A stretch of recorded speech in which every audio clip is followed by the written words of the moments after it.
দেখো ক্লাস 10 2026-এ আশা করি তোমরা মাধ্যমিক দিতে চলেছো, তাই না? আর সেখানে বাংলা ব্যাকরণ একটা জটিল পর্ব হয়ে দাঁড়াচ্ছে। যেহেতু 2025 সালে এক্সামে বাংলা ব্যাকরণ কিন্তু যথেষ্ট টাফ এসেছে। টাফ বলবো, হ্যাঁ সত্যি কিন্তু। কারণ কি, বইয়ের বিভিন্ন পর্ব থেকে এসেছে। যারা সাজেস্টিভ টাইপের করে যেতে চেয়েছো তাদের অনেকেই মেলেনি। তাই আমি ভাবলাম যে একটা সুন্দর সুস্থ যেগুলো সাধারণত এক্সামে আসে তার একটা চার্ট কেন না তোমাদের জন্য রাখি, যেটা তোমাদের ভয়টাকে দূর করবে। তাই আমি তোমাদের সাথে আছি, তোমাদের প্রিয় নির্জন স্যার। চলো আমরা সেই ইম্পর্টেন্ট মাত্র কয়েকটা ব্যাকরণ থেকে কিছু প্রশ্নোত্তর পর্ব জেনে নিই। চলো, হ্যাঁ 26 সাল 27 সাল যখনই তুমি এক্সাম, যখনই ভিডিও পর্ব দেখবে, তখনই কিন্তু এটা কার্যকরী হবে তোমাদের জন্য। তোমরা রয়েছো আমাদের প্রথম চ্যানেল একাডেমিয়া, এবং আমাদের দ্বিতীয় চ্যানেল আরও একটা রয়েছে, যেটা একাডেমিয়া, একটা ইংরেজি একটা বাংলাতে। তোমরা academia Bangla second channel subscribe করে রাখতে পারো। চলো আমরা প্রথমত বলছি, দেখো এখানে তির্যক বিভক্তি কাকে বলে। আশা করি নিশ্চয়ই তোমরা সব দেখতে পাচ্ছ। দেখো তির্যক বিভক্তি কাকে বলে। তির্যক বিভক্তি নিশ্চয়ই দেখো, যে সব বিভক্তি সব কারকেই ব্যবহৃত হয় তাদের তির্যক বিভক্তি বলে। যেমন এ, তে, এতে, এটা বাংলা ভাষার তির্যক বিভক্তি। যে কোনো কারকে, রামকে বলো, রামের মানে রাম, রামে, ধরো এইরকম এ বিভক্তি, তে বিভক্তি, এইরকম সব যোগ হয়। অস্ত্র রাখো, এই পদটা খুব পড়ে। এটা কি? অস্ত্র রাখো কর্মকারকে শূন্য বিভক্তি, এটা একটা পড়ে। সম্বন্ধ পদ কারক নয় কেন? সম্বন্ধ পদ বাক্যের সমাপিকা ক্রিয়ার সঙ্গে সম্পর্কযুক্ত নয়।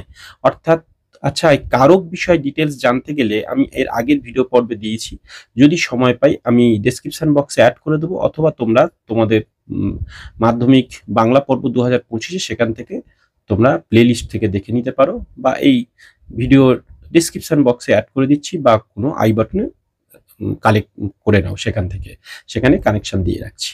দেখো, তো যাই হোক, সেখানে তুমি মাত্র 10 মিনিটের মধ্যেই সমস্ত কারক সম্পর্কে তুমি সম্পূর্ণ তথ্য পেয়ে যাবে। দেখো ছোট্ট টিপসের মাধ্যমে একটি উদাহরণ দিয়ে কমপ্লিট করে দিয়েছি। সন্ধি ও সমাসের মধ্যে একটি সাদৃশ্য বৈসাদৃশ্য এরকম লিখতে বলছে। একটা সাদৃশ্য মিল, সন্ধি ও সমাস উভয়ই পদ সংক্ষেপ ঘটিয়ে বাক্যের সৌন্দর্য বৃদ্ধি করে, যেমন বিদ্যাযুক্ত আলয়, এইরকমই। আর বৈসাদৃশ্য হচ্ছে সন্ধিতে বর্ণের সঙ্গে বর্ণের মিলন, যেমন এই যে বলছো 10 আনন্দজাত। তা এটা এটা একটা পার্থক্য, অর্থাৎ সন্ধিতে এটা বর্ণের সাথে বর্ণের মিলন যেটা হচ্ছে। ভাব বাচ্য বলতে এখানে কি বোঝো? যেখানে দেখো বাক্যের ক্রিয়াপদের প্রাধান্য বোঝাতে যে রূপ হয় তাকে দেখো ভাব বাচ্য বলে। যেমন তোমার এখানে কদিন থাকা হয়, কদিন থাকা হয়, ঠিক আছে? এইরকম শর্ত সাপেক্ষ বাক্যের একটা উদাহরণ দিতে বলছে। মেঘ করলে এটা একটা শর্ত, তবেই বৃষ্টি হবে, এই যে বৃষ্টি হয় কার্য। তো এটা একটা মনে রাখবে। অনুসর্গ কাকে বলে দেখে নাও। যেসব সার্থক শব্দ বা শব্দ বিশেষ্য বা সর্বনাম পদের পরে বসে কারক নির্দেশ করে এবং শব্দ বিভক্তির কাজ করে এবং শব্দকে পদে পরিণত করে, তাদের বলা হয় অনুসর্গ বা পরসর্গ বা কর্ম প্রবচনীয়। শোনো, এখানে অনুসর্গের অপর নাম আরো কিন্তু মানে সহজ পড়ে, এমসিকিউর মধ্যে পড়ে, বা ছোট কোশ্চেন এসিকিউর মধ্যে পরসর্গ বলতে পারো, কর্ম প্রবচনীয় বলতে পারো। যেমন থেকে, দ্বারা ইত্যাদি। প্রযোজ্য কর্তা, দেখো যে কর্তা অন্যের পরিচালনায় কাজ করে তাকে প্রযোজ্য কর্তা। যেমন নয়ন সুদীপকে অঙ্ক করাচ্ছে, তাই না? এবার দেখো বিলাত ফেরত ব্যাসবাক্য সব কিছু কিছু, যেমন আমি তড়িঘড়িতে করতে গিয়ে উত্তর করিনি, যেমন এখানে একটা আছে, এগুলো তোমরা পারলে একটু দেখে নাও। কোন সমাসে পুরো পদের বিভক্তির চিহ্ন লোপ পায় না? এটা যেমন ভালো কোশ্চেন। চলো আমরা একটু পরের কোশ্চেনে যাই, দেখে নাও। এখানে দেখো, এখানে বলছে কি, কর্মধারায় সমাস কাকে বলে উদাহরণ দিতে বলছে। ভয়সে, ভয়সে আধমরা হয়ে গেল, এটা এগুলো কম গুরুত্ব, ওই জন্য এটা রাখিনি।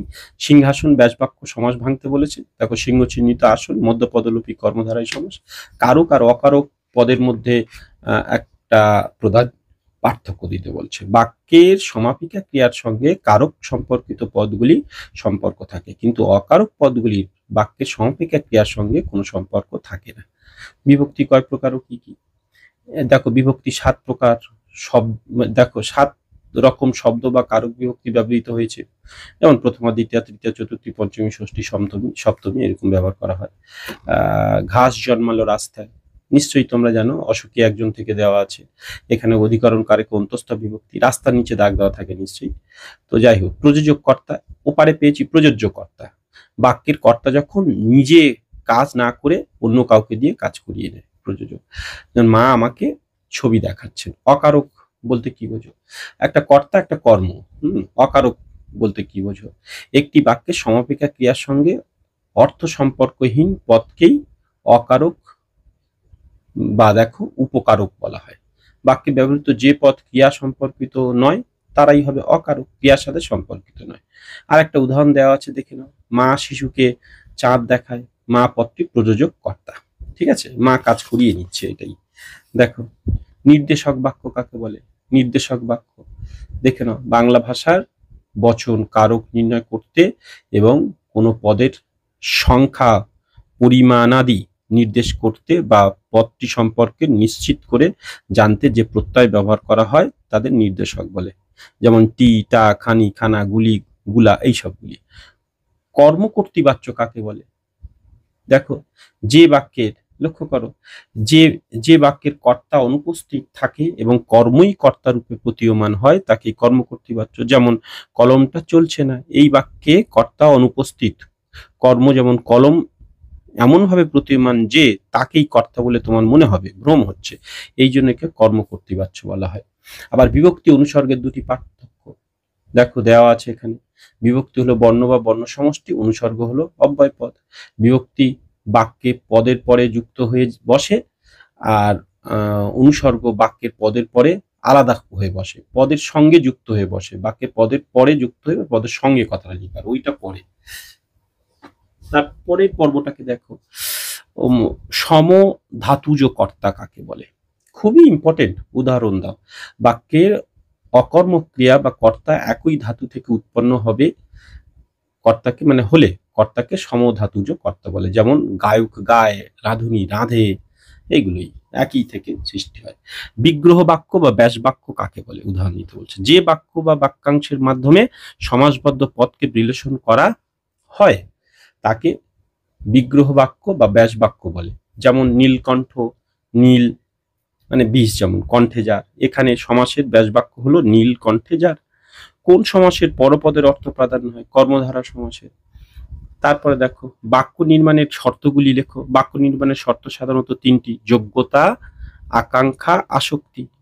লোকটা বেঁটে না বোধক বাক্যে, লোকটা লম্বা নয়, তাই না? এরকম। যেমন দেখো, রহিম বই পড়ে, তো কর্মবাচ্য রূপান্তরিত করতে বলছে। তো দেখো, রহিমের দ্বারা বই পড়া হয়। নিরপেক্ষ কর্তা কাকে বলে? বাক্যের সমাপিকা ক্রিয়া ও অসমাপিকা ক্রিয়া আলাদা হলে অসমাপিকা ক্রিয়ার কর্তাকে নিরপেক্ষ কর্তা। এইটা কিন্তু খুবই ইম্পর্টেন্ট। শূন্য বিভক্তি, যে শব্দ বিভক্তি চিহ্ন শব্দে যুক্ত হয়েও নিজে অপ্রকাশিত থেকে শব্দকে পদে পরিণত করে তাকে শূন্য বিভক্তি বলে। যেমন আমি ভাত খাই, এই উদাহরণে ভাতের সঙ্গে শূন্য বিভক্তি যুক্ত হয়ে শব্দটাকে পদে পরিণত করেছে। যেমন ভাতের সঙ্গে শূন্য বিভক্তি বলতে ধরো ভাতটাই প্রকৃত শব্দ, ভয়াকার ত একার যদি হতো তাহলে ভাতে এ একটা বিভক্তি হতো, না হয়ে সম্পূর্ণ ভাতটাই ব্যবহার হয়েছে। ওই জন্য বলে কিছুই যখন বিভক্তি যোগ হয় না তাকে শূন্য বিভক্তি বলে। চলো আমরা পরের পেজে চলে এসেছি। উপমান ও উপমিত কর্মধারার সমাসের মধ্যে পার্থক্য দেখো। এখানে বলছি উপমান কর্মধারা সমাসের পূর্বপদের উপমান এবং পরপদে থাকে গুণ প্রকাশক সাধারণ ধর্ম। যেমন যখন কাজল কালো, কাজলের ন্যায় কালো, এইরকম। উপমিত কর্মধারার সমাসে পূর্বপদ সাধারণত উপমেয়, আর কি হয়? পরপদ উপমান হয়। তো যেমন নয়ন কলমের ন্যায়, নয়ন কলম, এইরকমই আর কি। অলোপ সমাসের অলোপ নামকরণের কারণ কি? যে সমাসে সমাস সমান পদের বিভক্তি সম্বন্ধ পদে পরিণত হবার পরেও লোপ পায় না বা তা থেকে যায় তাকে অলোপ সমাস বলে। এর অপর নাম অলুক সমাস। সমাস সমান পদে বিভক্তি সাধারণভাবে সমস্ত পদে গিয়ে লোপ পেয়ে যায়। তো এই যে বলছে এটাই সমাসের সাধারণ নিয়ম, কিছু কিছু ক্ষেত্রে এর ব্যতিক্রম দেখা যায়। এই ব্যতিক্রম দেখা গেলেই অলোপ সমাস সৃষ্টি হয়। যৌগিক বাক্য গঠনের ক্ষেত্রে অব্যয়ের ভূমিকা কি? দেখো যৌগিক বাক্য গঠনের ক্ষেত্রে অব্যয়ের ভূমিকা। দেখো পরস্পর নিরপেক্ষ দুই বা ততোধিক সরল বা জটিল বাক্য কোনো অব্যয় দ্বারা সংযুক্ত হয়ে একটি পূর্ণ বাক্য গঠন করলে তাকে যৌগিক বাক্য বলে। যেমন লোকটি ধনী কিন্তু অসুখী। যৌগিক বাক্যের অন্তর্গত নিরপেক্ষ বাক্যগুলো এবং ও, কিন্তু, অথবা, অথচ প্রভৃতি অব্যয় যোগে সংযুক্ত থাকে। কোন সমাসের ব্যাসবাক্য হয় না? নিত্য সমাসের। সমধাতুজ কর্তা, ক্রিয়াটি যে ধাতু নিষ্পন্ন, কর্তাও যদি সেই একই ধাতু থেকে উৎপন্ন হয় তখন তাকে সমধাতুজ কর্তা বলে। যেমন লেখক বই লেখেন, ক্রিয়া লেখেন এবং কর্তা লেখক একই ধাতু লিখো থেকে উৎপন্ন হয়েছে। অকারক সম্পর্ক বলতে কি বোঝো? ক্রিয়াপদের সঙ্গে বাক্যের যে পদের কোনো সম্পর্ক থাকে না, সেটাই তো বলেছি, মানে সেই পদ কখনই কারক সম্পর্কে যুক্ত হয় না, এইরকমকে বলে অকারক সম্পর্ক, মানে অকারক পদের মতো। যেমন সম্বন্ধ পদ, সম্বোধন পদ। কারক কাকে বলে? এই কারক টারক সম্পর্কে ডিটেলস কিন্তু আমরা একটা ভিডিওতে একটা উদাহরণ দিয়ে সমস্ত কারককে বুঝিয়ে দিয়েছি, ডেসক্রিপশন বক্স তোমরা দেখো। ক্রিয়াপদের সঙ্গে নাম পদের সম্পর্ককে কারক বলে। যোগ্যতাহীন বাক্যের একটি উদাহরণ, সূর্য পশ্চিম দিকে উদিত হয়। নিশ্চয়ই তো নয়, তাই না? এটা যোগ্যতাহীন। ঘাস জন্মালো রাস্তায়, এই বাক্যটার এক কর্তাটি কি ধরনের? কর্মকর্তৃবাচক, এটা কর্তা। পরের পেজে আসছি। দেখো এখানে বলছে অঘ্রাণের সকালে জলের উপর ঠান্ডা স্বর ভাইনি। দেখো এখন কারক বিভক্তি নির্ণয়, রেখাঙ্কিত পদটি অধিকরণ কারকে এ বিভক্তি। বিগ্রহ বাক্য বা ব্যাস বাক্য কাকে বলে? যে বাক্য বা বাক্যাংশের মাধ্যমে সমাসবদ্ধ পদকে বিশ্লেষণ করে তাকে বিগ্রহ বাক্য বা ব্যাস বাক্য বলে। এবার দেখো বিভক্তি কাকে বলে।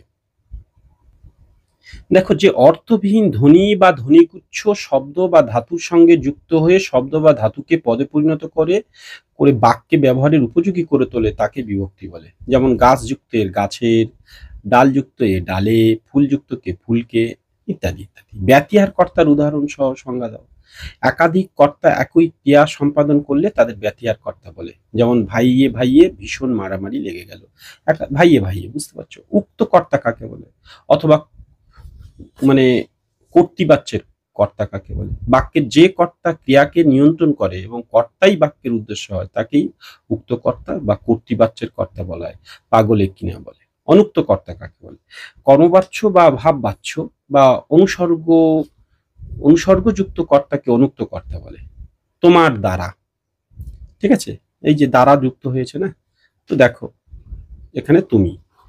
কর্মের বিপসা কাকে বলে? বিপসা শব্দের অর্থ হলো পুনরাবৃত্তি। একই কর্ম বারবার হলে তাকে কর্মের বিপসা বলে। যেমন মন্দিরে জনে জনে প্রসাদ বিতরণ করা হচ্ছে, বুঝতে পারছো? এটাই তো। পরের আমরা শেষ পর্বে চলে এসেছি, আরো একটি পেজ আমরা সম্পূর্ণ করব, যেখানে লক্ষ্য করো সমধাতুচক করণের উদাহরণ সহ সংজ্ঞা। বাক্যের ক্রিয়াপদ ও করণ কারকের পদটির একই ধাতু থেকে নিষ্পন্ন হলে তাকে বলছে সমধাতুচক। জোয়ারের মাতনে নদীর ঢেউ আনন্দে মেতেছে, এই মাতনে মেতেছে আর কি। করণের বিপসা কাকে বলে?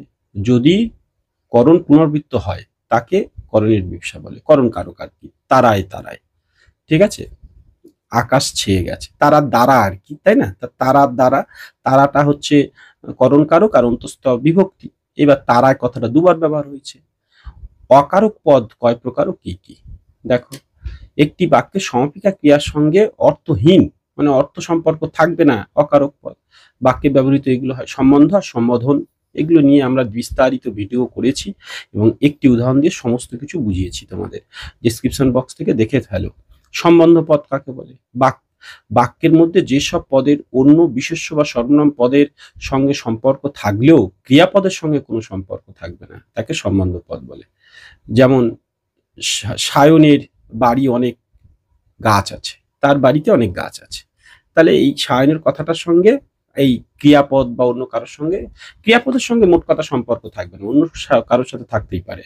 সম্বন্ধ পদ আর সম্বোধন পদের তুলনা করতে বলছে, মিল অমিল উভয় পদই অকারক, আর এটা সাদৃশ্য।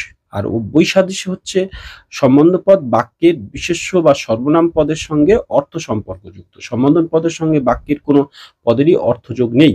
আর সম্বন্ধ পদ বিভক্তিযুক্ত, সম্বোধন পদ খাঁটি বাংলার বিভক্তি শূন্য। তো সম্বন্ধ পদ সম্বন্ধিত পদের আগে বসে, সমাধান পদ যে কোনো স্থানে বসতে পারে। দেখো এবার হচ্ছে বিভক্তি বা নির্দেশকের দুটি পার্থক্য লেখো। বিভক্তি হলো বর্ণ বা বর্ণগুচ্ছ, অন্যদিকে নির্দেশক প্রত্যয়। বিভক্তি পদ গঠনে ও কারক নির্ণয়ে সাহায্য করে, নির্দেশক বস্তু বা ব্যক্তির সংখ্যা নির্দেশ করে আর কি, টিটা খানি খানা এইসবগুলো। প্রদত্ত প্রদত্ত চিহ্নিত পদের কারক অকারক সম্পর্ক নির্দেশ করতে বলছে। পোকাটা উড়ে গেল, পোকাটা কর্তৃকারক, টা বিভক্তি এরকম। এটা মন্দিরে বাজছিল পুজোর ঘন্টা, তো মন্দিরে এই রেখাকৃত পদটি আর কি কোন কারকে কি বিভক্তি, মানে দেখো মন্দির একটা জায়গা না, অধিকরণ এ বিভক্তি, তো এইভাবে এটাকে মনে রাখো। দেখো তো এই গেল তোমাদের মোস্ট ইম্পর্টেন্ট 2026-এর জন্য ব্যাকরণ সমস্ত কিছু। চলো বেস্ট অফ লাক, সাথে থাকো, সবার এক্সাম আশা করি ভালো হবে।